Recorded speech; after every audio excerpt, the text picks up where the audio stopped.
Assalamualaikum warahmatullahi wabarakatuh. Selamat berjumpa kembali teman-teman para pecinta budidaya ikan nila di channel Riwut Purdianto, channel yang selalu setia dalam membagi informasi dan pengalaman berkaitan dengan budidaya ikan nila. Pada video kali ini saya akan membahas tentang manfaat dan cara pergantian air pada budidaya ikan nila yang benar dan tepat. Namun sebelum saya lanjutkan video ini, jangan lupa dukung selalu channel ini dengan subscribe, like, komen, share, dan aktifkan lonceng notifikasinya.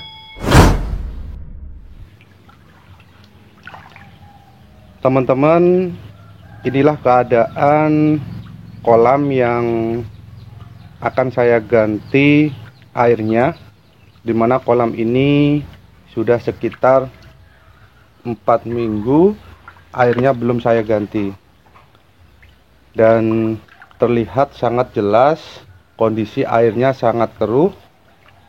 Bahkan kalau keadaan ini tidak segera dilakukan pergantian air, maka akan mempengaruhi ikan nila yang ada di kolam ini.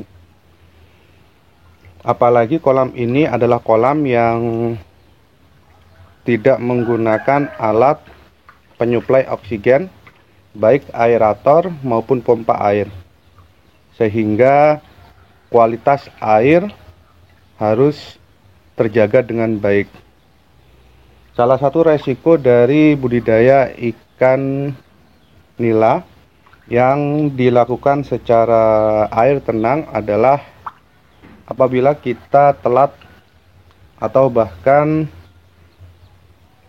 lama tidak melakukan pergantian air, maka secara otomatis air yang ada di kolam akan berkurang kandungan oksigennya, serta amoniak yang tinggi akan menyebabkan ikan nila bisa mengalami kematian. Nah, untuk melakukan pergantian air, kita bisa melakukannya 5 minggu sekali apabila ikan yang kita pelihara di kolam masih dalam keadaan kecil.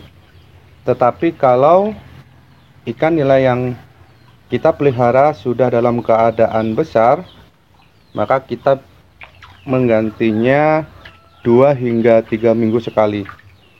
Karena ikan nila yang saya pelihara ini sudah agak besar, teman-teman, berkisaran sekilo isi 10, sehingga pergantian airnya tidak boleh melebihi dari 4 minggu lamanya.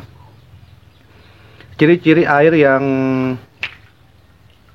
harus diganti adalah apabila kita melihat kondisi air sudah keruh, berbau, atau keadaan warna airnya sudah berubah. Perubahan tersebut bisa kita lihat yang awalnya berwarna hijau, dimana hijau itu biasanya ditumbuhi banyaknya plankton, berubah menjadi sedikit kecoklatan. Nah, ini membuktikan bahwasanya plankton yang ada di air kolam itu sudah mulai mati, sehingga kualitas air ini dapat kita pastikan menurun secara drastis. Oleh karena itu perlu kita lakukan pergantian air secepatnya. Bisa teman-teman lihat kondisi air kolam saya yang dimana hari ini saya kuras. Ini teman-teman, ini kotoran di dasar kolam yang memang harus kita bersihkan nanti. Nah, apapun metode yang kita gunakan untuk proses budidaya ikan nila, sebaiknya kita melakukan pergantian air teman-teman, karena pergantian air ini memicu kesehatan ikan nila tetap terjaga dan pertumbuhannya akan semakin cepat.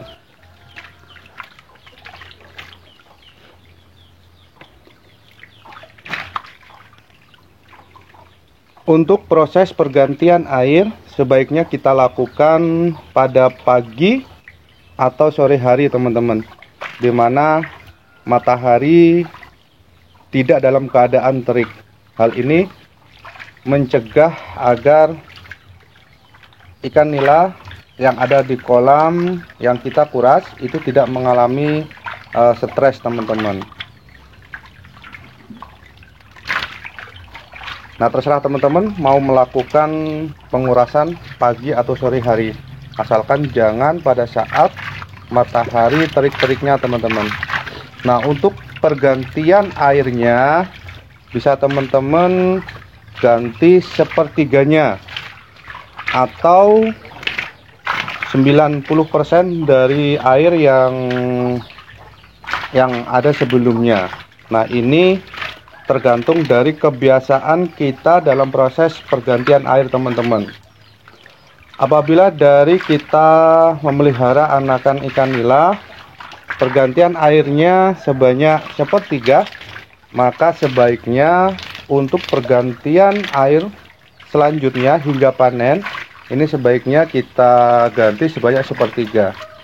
Namun apabila teman-teman sudah terbiasa pergantian airnya sebanyak 90% lebih seperti yang saya lakukan ini teman-teman, maka tidak masalah ketika teman-teman melakukan pergantiannya 90% hingga lebih teman-teman, karena sudah terbiasa dari kecil pergantian airnya 90% lebih teman-teman. Kalau yang saya lakukan ini hampir 95% teman-teman saya ganti. Bisa terlihat dari keadaan ikan nilanya yang memang terlihat secara jelas dan airnya sudah sangat surut teman-teman. Nah, ini perlu kita bersihkan teman-teman ya, memakai sapu. Nah, kolam ini untuk lubang pembuangannya berada di tengah teman-teman. Ini teman-teman. Nah, ini lubang pembuangan untuk mempermudah air keluar, kotoran juga keluar. Oke.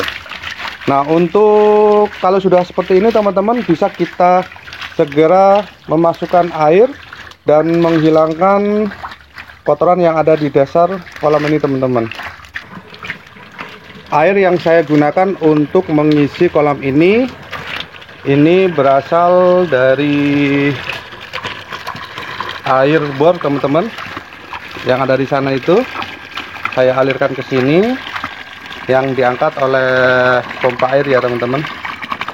Nah, ini sangat kotor dasar kolamnya karena 4 minggu sudah belum saya ganti teman-teman, dan ini perlu kita siram biar kotorannya hanyut teman-teman.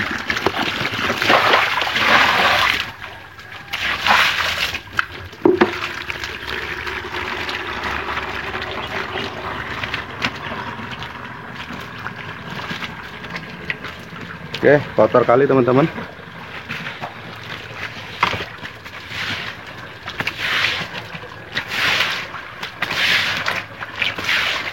Ini kalau sudah terbiasa dengan pergantian air lebih dari 95%, keadaan ikan seperti ini tidak masalah teman-teman.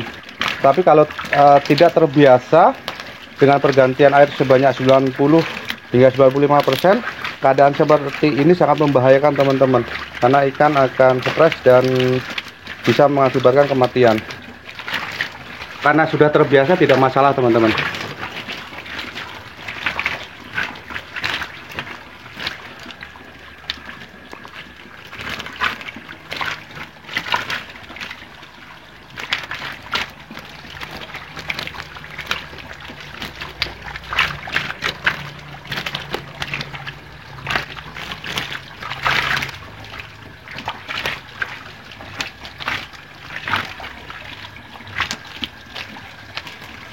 Oke, mungkin itu video pada hari ini teman-teman ya, yang bisa saya bagikan ke teman-teman. Semoga bermanfaat dan saya akhiri. Wassalamualaikum warahmatullahi wabarakatuh.